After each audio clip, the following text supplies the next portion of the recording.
अब हम स्टैंड पर जो है मुहद्दब आईना रखे हुए हैं और उसके सामने मोमबत्ती रखे हुए हैं।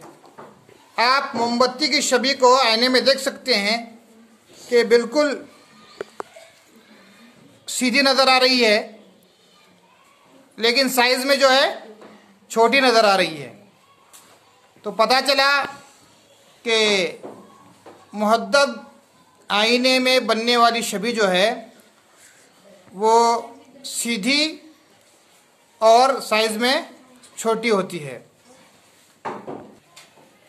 चूंकि हम इस छवि को स्क्रीन पर नहीं ले सकते, इसलिए एक ऐसी छवि है मजाजी। कैसी है? मजाजी छवि है। तो छवि मजाजी सीधी और साइज में छोटी होती है मुहद्दब आईने में।